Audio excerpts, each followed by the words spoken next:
أعوذ بالله من الشيطان الرجيم بسم الله الرحمن الرحيم السلام عليكم ورحمة الله وبركاته الحمد لله رب العالمين والصلاة والسلام على رسول الله الكريم سيدنا محمد وعلى آله وصحبه وذريته وأمته إلى يوم الدين وبعد فيا عباد الله أوصي نفسي وإياكم بتقوى الله فقد فاز المتقون فلا تموتن إلا وأنتم مسلمون فقال تعالى يا أيها الذين آمنوا اتقوا الله حق تقاته ولا تموتن إلا وأنتم مسلمون. Saudara-saudariku berbahagia, kita masih diberikan kesempatan oleh Allah Subhanahu wa taala untuk menjalani kehidupan di hari Kamis, di malam Jumat ini menjelang pertengahan akhir di bulan Syawal 1441 Hijrah. Semoga sampai dengan malam ini kita mendapatkan rahmat Allah Subhanahu wa taala, ampunannya dan keberkahan yang mengiringi kehidupan kita. Berkah berarti ziyadatul khair, bertambah segala nilai kebaikan-kebaikan. Karena itu kita bisa mengecek dalam kehidupan kita seberapa baik kita sampai dengan hari ini bila dibandingkan dengan masa-masa yang telah berlalu.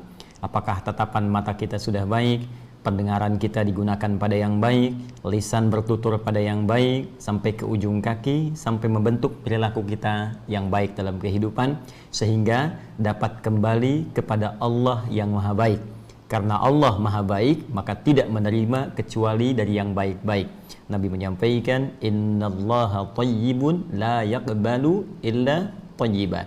Sungguh Allah itu maha baik, maka tidak akan mau menerima kecuali yang baik-baik saja. Semoga dengan itu kita senantiasa diberikan petunjuk oleh Allah menjadi hamba-hamba terbaik di antara sekian hamba-hamba Allah yang pernah beraktivitas di bumi. Dan tidak ada jalan yang paling mudah, jalan yang paling komprehensif, jalan yang paling mulia untuk menjadi pribadi yang baik kecuali mengawali dengan petunjuk Al-Quran. Karena itulah Nabi SAW pernah bersabda, khairukum man ta'allamal Qur'ana wa 'allamah. Ya, sebaik-baiknya di antara kalian ialah orang yang mau belajar Al-Quran dengan sungguh-sungguh, lantas kemudian ia berusaha mengamalkannya sesuai dengan batas kemampuannya. Karena itulah sering saya contohkan, Allah menurunkan Al-Quran bukan di komunitas yang sudah punya peradaban, sudah maju seperti Romawi, ataupun juga maju seperti Persia, tapi menurunkannya di kalangan masyarakat yang sangat jauh tertinggal, penuh dengan nilai kriminalitas, yang tidak punya peradaban, nyaris tidak mendapatkan moral yang baik pada saat itu.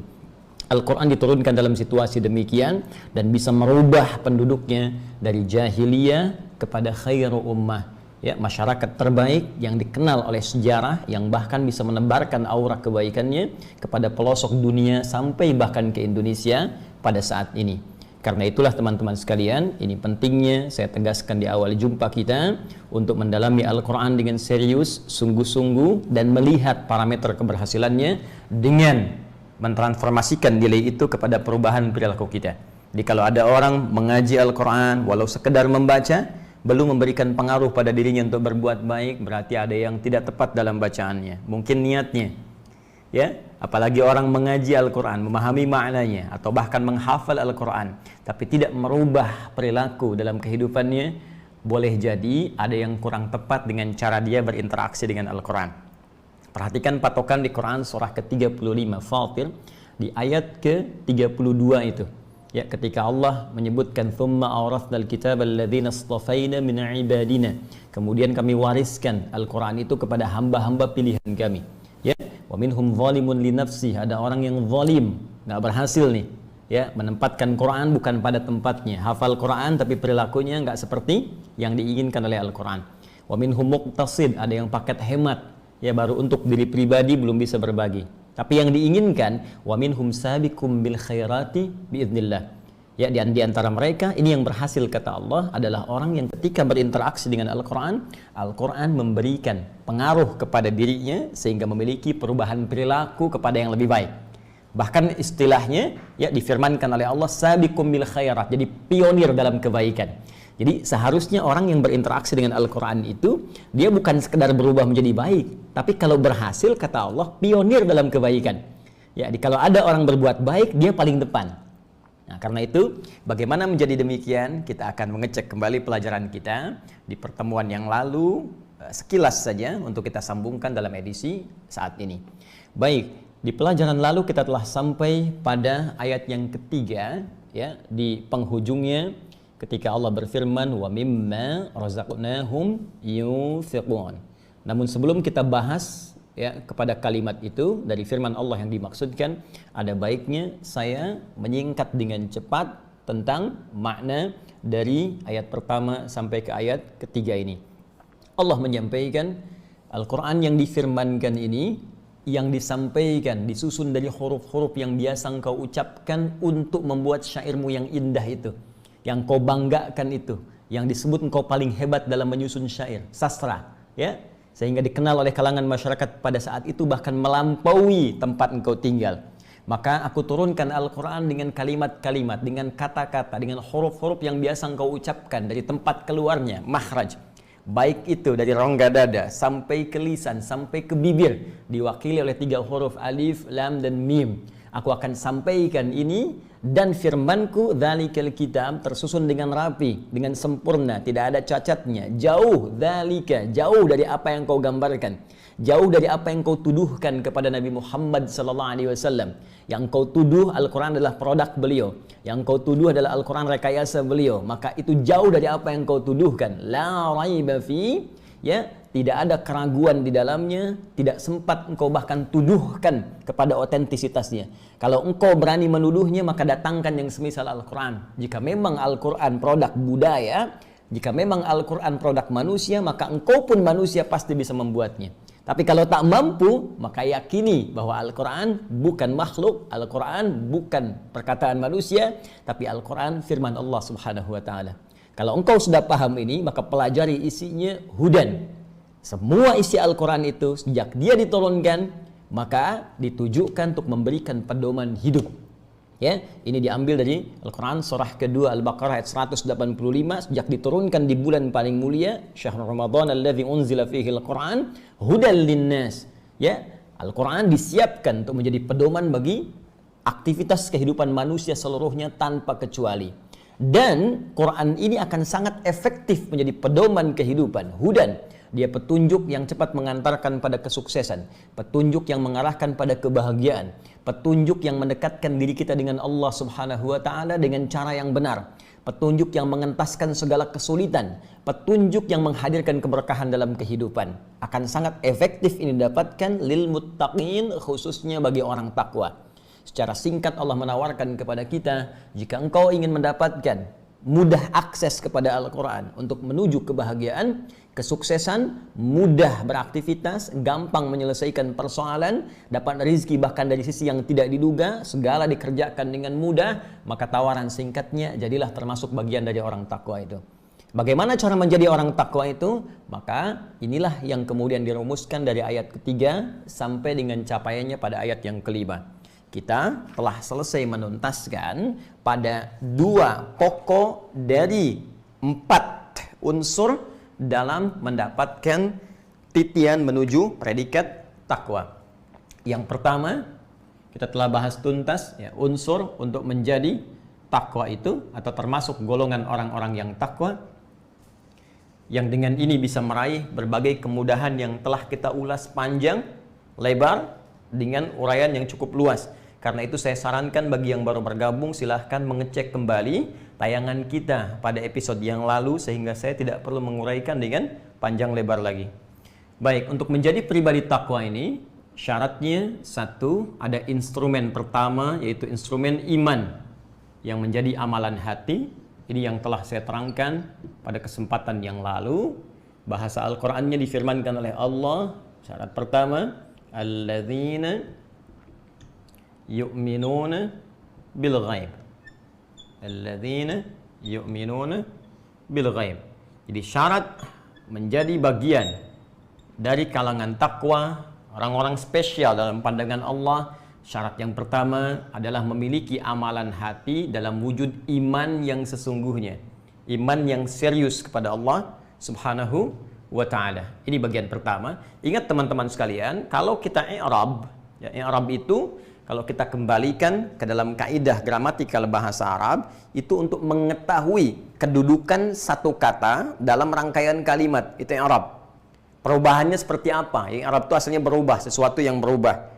Nah, ini perubahannya bagaimana? Yang berpengaruh kepada makna. Apakah ini subjek? Apakah ini sifat? Apakah ini predikat kata kerja? Apakah ini keterangan? Ataukah ini objek? Maka untuk mengetahui itu nanti kita bisa belajar lewat i'rab. Nanti turunannya terkait harakat di situ ada nahwu, perubahan kata-katanya, derivasinya ada sorof di dalamnya. Jadi kalau kita ngaji di ilmu i'rab, maka saya tidak bermaksud mengajari, hanya berbagi saja dari apa yang saya dapatkan dari guru-guru kami. Ini sebelumnya takwa diungkapkan oleh Al-Quran ya, dalam firman Allah dengan kalimat muttaqin, al-muttaqin, hudal lil muttaqin. Demikian. Lalu diteruskan ke ayat ketiga. Yuk kita i'rab dulu. Alladzina ismun mausulun mabniun alal fathi. Ya, ini isim mausul konjungsi, mencakup kepada seluruh kalangan tanpa kecuali. Disebutkan 1080 kali dalam Al-Quran. Baik ya. Mabniun alal fathi, ya, alamatnya tetap, ya, fathah begini. Karena itu dibacanya alladzina. Kita tidak baca alladzinu, nggak ada alladzini, selalu mabni, tetap dalam harakat ini. Perhatikan, fi mahalli jarnin sifatun, kedudukannya jar, fi mahalli jarnin, ya, posisinya, kedudukannya. Ada istilah dalam bahasa Arab, di ilmu Arab jar, ada rafa, ada nasab, ada jazm, ada jar. Jar, perhatikan baik-baik, sifatun. Nah, ini kedudukannya, sifat atau na'tun, ya, sifatun lil muttaqin. Jadi sifat itu bisa diartikan karakter, ya, jelas? Bisa diartikan juga ciri, ya. Nah, jadi kalau Anda ingin lebih jauh mendalami, seakan Allah ingin menyampaikan, nih, kalau Anda ingin lihat ciri orang takwa, karakter orang takwa itu, maka yang paling awal pondasinya itu iman. Ini amalan hati. Ya, yu'minuna bil ghaib, yakin tanpa ragu kepada Allah walaupun belum tampak dalam pandangannya. Ini tidak perlu saya terangkan lagi karena telah saya uras. Ya, saya i'rab saja. Ini yu'minuna fi'lun mudhari'un, ya, marfu'un wa alamat raf'i bi thubutin nuni li'annahu min al-af'alil khamsah atau amthilatil khamsah. Ya, ini fi'il mudhari, ya, marfu', rafa, alamatnya rafa'nya itu thubutun nun, tetapnya nun, karena ini termasuk dari 5 fi'il yang tetap, ya. Kemudian ini fa'ilnya waw, menunjuk kepada banyak orang. Waw, ya, menunjuk kepada banyak. Artinya apa? Allah memberikan kesempatan pada banyak orang untuk memiliki karakter takwa, untuk punya ciri-ciri takwa. Jadi Allah tidak menginginkan si fulan aja yang takwa, si fulanah saja yang takwa, tapi Allah buka kepada semuanya. Siapapun hambaku yang ingin masuk dalam kalangan takwa ini, silahkan, kata Allah seluas-luasnya. Karena itu nanti di hari kiamat, jika ada orang yang datang kepada Allah, dihisab dia, pada saat itu dia kembali tidak menjadi bagian dari takwa, maka kesalahan kembali kepada orangnya. Ya, kenapa? Karena Allah sudah buka seluas-luasnya, orang itu yang tidak masuk ke dalamnya. Kan? Allah sudah memberi, Allah sudah membuka, Anda tidak mengambil. Jadi kalau Anda tidak mendapatkan rahmat Allah di saat itu, bukan Allahnya yang salah. Andanya kenapa tidak mengambil anugerah yang Allah berikan saat di dunia? Persis ketika Anda datang ke ta'lim, panitia memberikan makanan yang lain makan, Anda tak mengambil. Lalu Anda merasa lapar, pingsan kemudian. Lantas ketika Anda pingsan, jangan menyalahkan kepada panitia. Ya, karena mungkin Anda duga tidak memberi makan. Dia memberi, Anda tak mengambilnya. Jelas di sini? Baik, jadi kita ingin tunjukkan bagaimana kasih Allah diberikan kepada seluruh hambanya. Wahai hambaku, siapapun kalian yang menginginkan jadi orang takwa, aku ingin hidupmu bahagia, kata Allah. Aku ingin hidupmu sukses. Aku ingin urusanmu mudah. Aku ingin kau mendapatkan apa yang kau ingin harapkan dalam kebaikan. Aku ingin kau berkah hidupnya. Untuk itu jadilah orang takwa, kata Allah. Ini sifatnya. Dengan keadilan Allah diberikan kesempatan pada setiap hambanya tanpa kecuali, termasuk pendosa. Jika ia ingin kembali kepada jalan yang benar, dia tinggalkan salahnya, dia dapatkan solehnya. Maka dengan itu, dia berpeluang menjadi orang takwa seperti digambarkan di ayat ini. Oke, satu, amalan hati. Kemudian yang kedua, teman-teman sekalian, Wa yuqimunas shalah. Saya i'rab dulu karena di kesempatan yang lalu saya belum i'rab. Wa yuqimunas shalah. Demikian. Ya. Fokus. Ini nanti saya akan terangkan di ujung bahasan kenapa ini saya tuliskan kembali, karena nanti ada susunan yang indah yang ingin saya bagi dalam pendekatan ilmu balaghah. Ya, dari situ kita bisa memahami apa yang akan kita uraikan. Wa yuqimunas shalah. Fokus.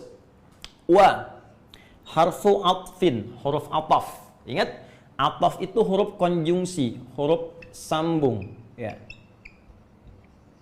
Tapi bukan mirip ya dengan isim mausul, beda dengan isim mausul. Ataf huruf sambung yang dimaksudkan menyambungkan hukum dengan yang sebelumnya, mengaitkan, mengorelasikan apa yang akan dibahas diikutkan pada hukum sebelumnya. Ya.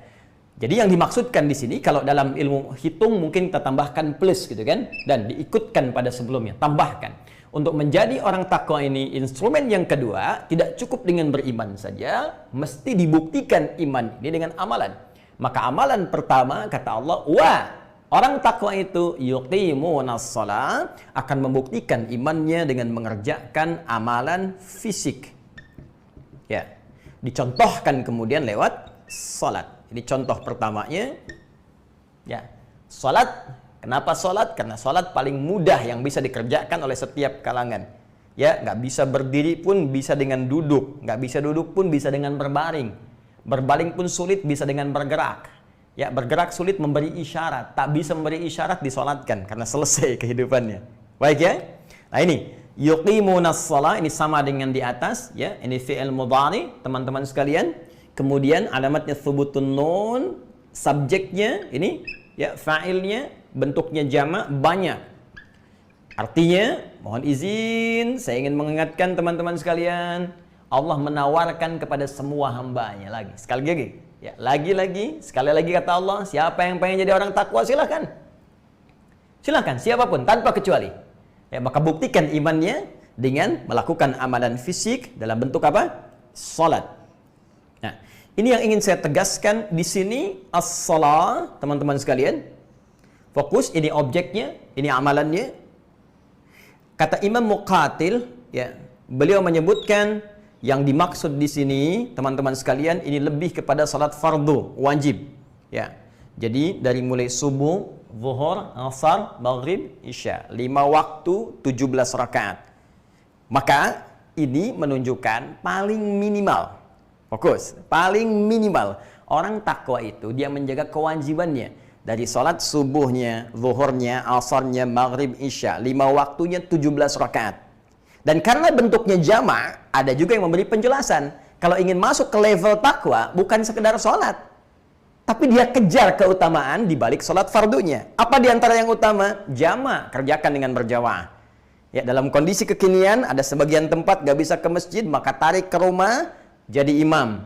Keluarga yang lain, makmum. Masjid sudah dibuka, alhamdulillah. Awas, jangan sampai ke mall datang belanja, ke masjid susah. Awas, hati-hati. Zakat mal belum dikeluarkan, zakat mall sudah keluar duluan. Oke? Berangkat ke masjid, pahala bertambah di situ.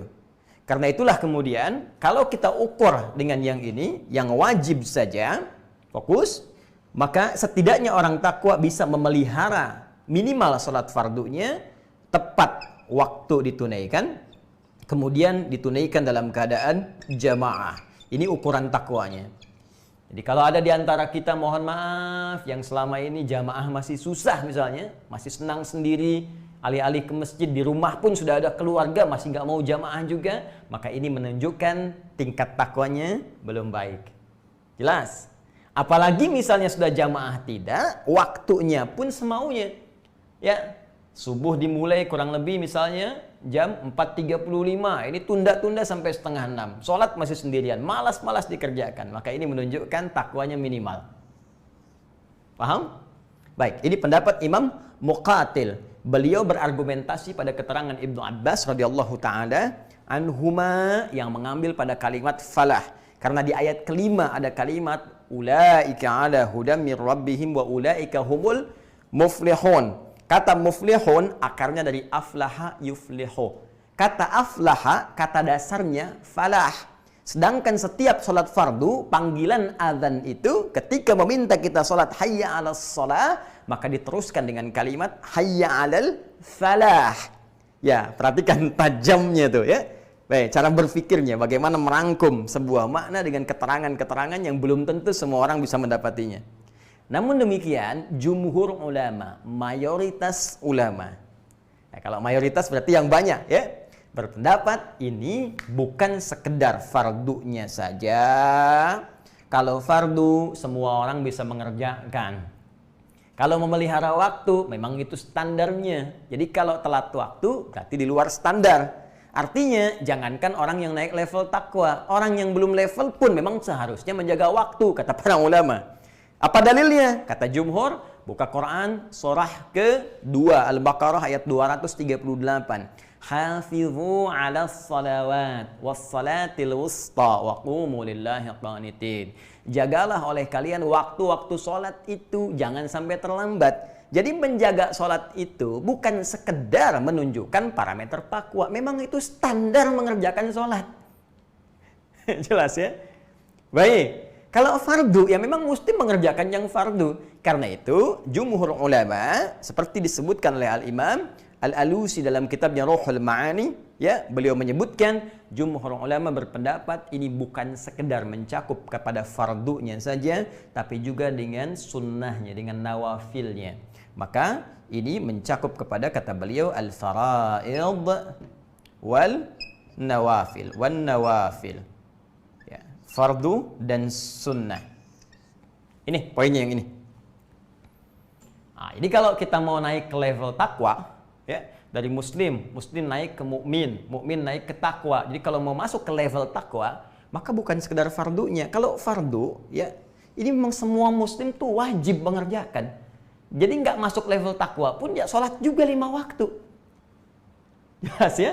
Nah, kalau kita ingin naik ke level tertinggi, pengen anugerah yang banyak, lebih daripada yang lainnya, maka amalannya mesti lebih. Itu objektif. Ya. Jadi kalau Anda ingin penghasilan banyak, kerjanya kan mesti lebih kan?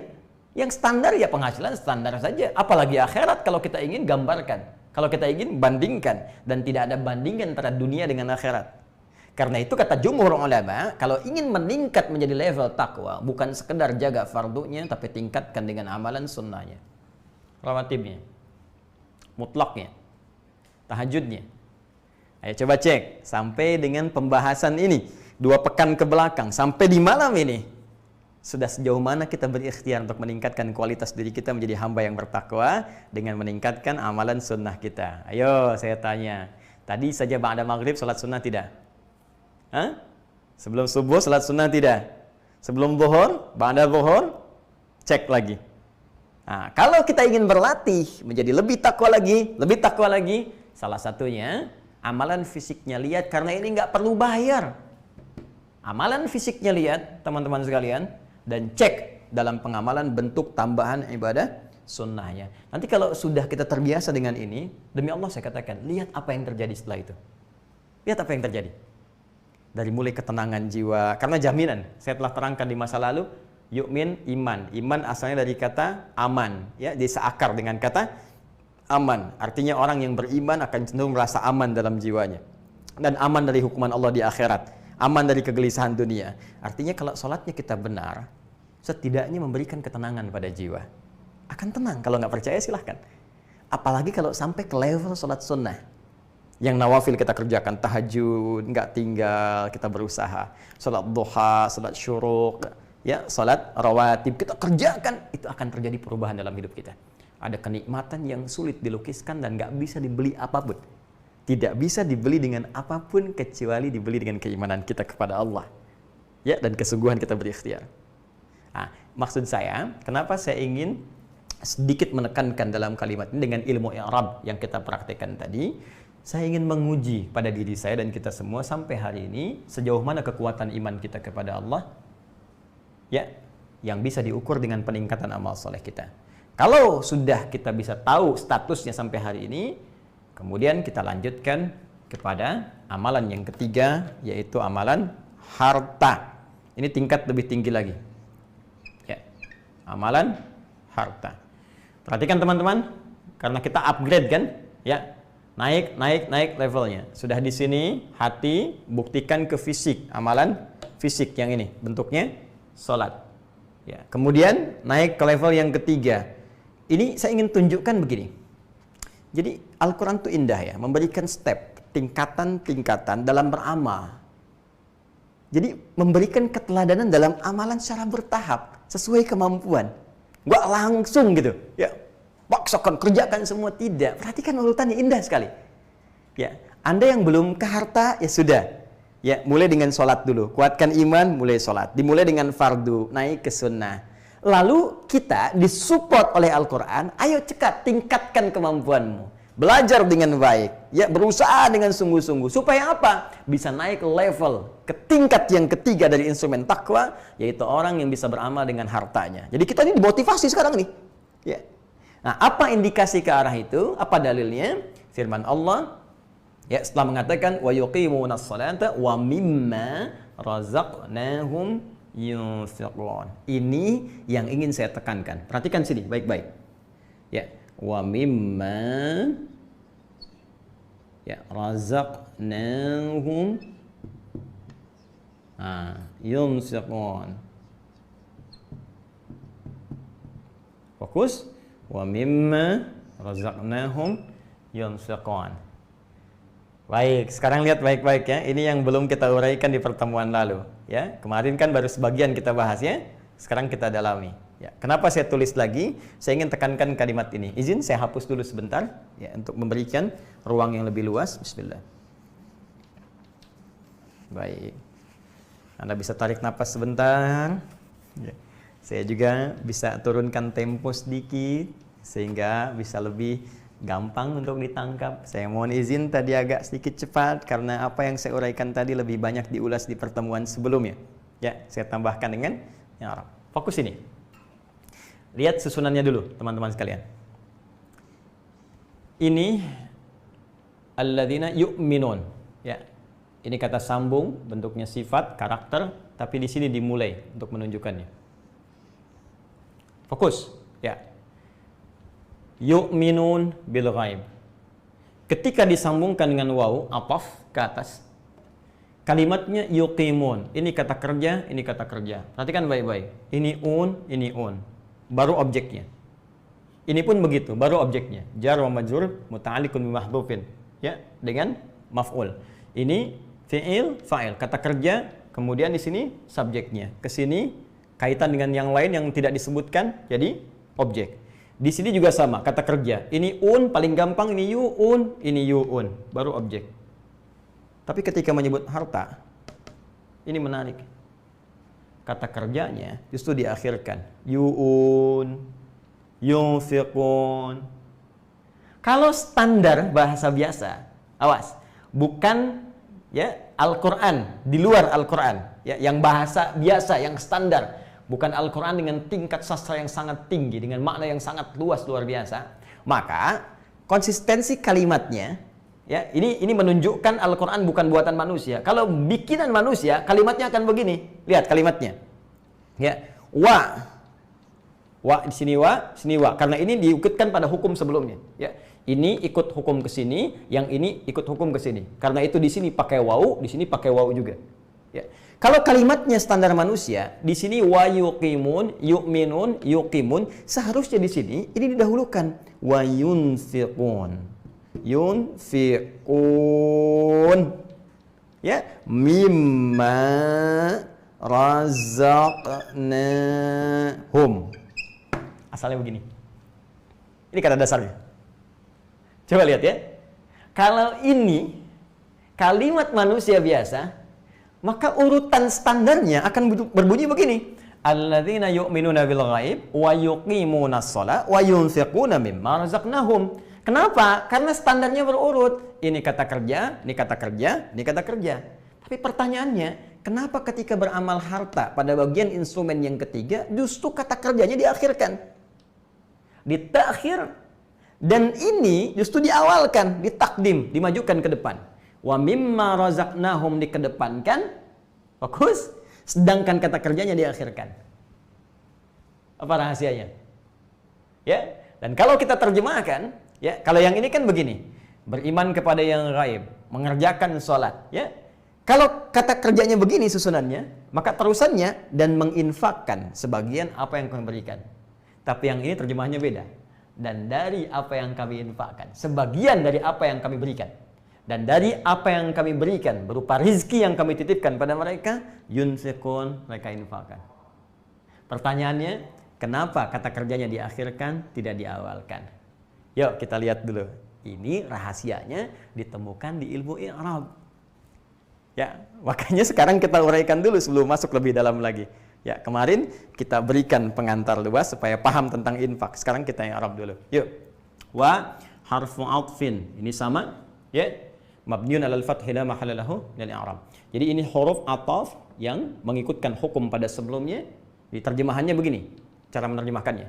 Dan orang-orang yang memiliki karakter takwa itu, punya ciri takwa itu, dia juga, saya sebut juga, nambahkan yang ini. Selain beriman kepada Allah dengan kuat tanpa ragu, rajin mengerjakan sholat bahkan dengan sunnahnya, baiknya, juga dia, nah ini, mengerjakan amalan harta yang ketiga. Apa itu? Mimma, minnya, ya, harfu jar, maknya, isim mausul, ya, isim mausul fi mahalli jarrin, ya, ini sibhul jumlah muta'alliqun bi mahdhuf. Wa mimma, dan orang-orang yang punya instrumen takwa itu, mimma razaqnahum. Ini kuncinya. Fokus di sini kuncinya. Razaqnahum, razaqa fi'lun madin mabniun 'ala sukuni litisalihi bi dhamir. Nah, ya, fi'il madhi, kata kerja. Ya, apa alamatnya? Mabniun 'ala sukun, ditetapkan dengan sukun karena itu dibacanya sukun, bukan razaqa tapi razaqwa. Razaqwa. Kenapa dibaca sukun? Razaqwa karena ada na bersambung dengan na dari kata nahnu setelahnya. Razaqna. Kalau na-nya dibuang, razaqwa. Tapi karena ada na-nya disukunkan, razaqna. Na-nya fa'il. Awas hati-hati. Asalnya dari nahnu menunjuk kepada Allah. Kemarin telah saya terangkan, kalau ada nahnu ditujukan kepada Allah, maka ini menunjukkan dua informasi utama. Satu, ta'zimun nafsi, menunjukkan keagungan Allah. Awas, kalau ada na, inna anzalna, ini peristiwanya agung, karena itu Allah menyebutkan keagungannya. Hati-hati. Yang kedua, ta'zimu sya'ni, untuk menyampaikan dahsyatnya informasi yang disampaikan. Agungnya hal yang akan diutarakan. Seakan-akan Allah ingin menyebutkan. Perhatikan kalimatnya. Fokus. Nah, ini menunjuk kepada Allah. Dan dari sebagian rizki yang telah aku berikan dengan segala keagunganku. Rizki itu hal yang agung. Karena itu kata Imam Al-Alusi dalam kitabnya Ruhul Ma'ani, asal kata rizkun itu al-hawwu. Hawwun, sesuatu yang utama. Sesuatu yang agung. Ini Allah itu saking agungnya rizki, itu bersumpah dengan keagungannya. Rizki itu sesuatu yang bernilai dalam kehidupan kita. Tapi jangan lupa, kata Allah, nah, dengan segala keagunganku, aku yang punya rizkinya. Aku titipkan kepada mereka, hamba-hambaku. Kepada orang yang bertakwa ini. Ini seakan Allah ingin memberi isyarat, ya, dengan kalimat ini, wa mimma razaqnahum, isyarat pertama, fokus baik-baik, rizki yang aku berikan itu begitu agung. Tapi seagung-agungnya rizki ini, kamu harus sadar, bahwa semua rizki itu punyaku. Nih, kembali kepada Allah. Karena itu dia disebut dengan Ar-Razzaq, sang pemberi rizki. Ya Allah ingin mengatakan, ini semua rizki yang kamu rasakan, kamu dapatkan. Hei, rumah kamu yang luas itu. Hei, yang suka kamu pengen lihatkan pada orang lain. Hei, mobil kamu yang kamu koleksi banyak itu. Hei, harta kamu yang sering kamu cek di ATM itu, yang kamu tunjukkan kepada publik, yang kamu ingin update dengan status orang paling kaya bahkan di dunia. Aku ingin tunjukkan, kata Allah, semua itu bukan punya kamu, itu punya aku. Kalau punya Anda, kan sering saya katakan, kalau punya Anda, berarti akan ikut dengan Anda kemanapun. Ya, rumah punya Anda ke alam kubur, rumahnya ikut. Mobil punya Anda ke alam kubur, mobilnya ikut. Ini kan tidak. Anda ke kuburan, mobil tetap di atas tanah. Anda ke kuburan, rumah tetap di atas tanah. Anda ke kuburan, uang tidak ikut ke alam kubur Anda. Berarti Anda itu diberi petunjuk bahwa apa yang selama ini kita katakan punya kita, kata Allah itu punya saya. Cuman dititipkan kepada kita supaya dengan itu kita bisa beramal untuk bekal pulang. Untuk kembali. Ya. Jadi ketika ada orang dititipkan harta, jangan bangga dulu dengan harta.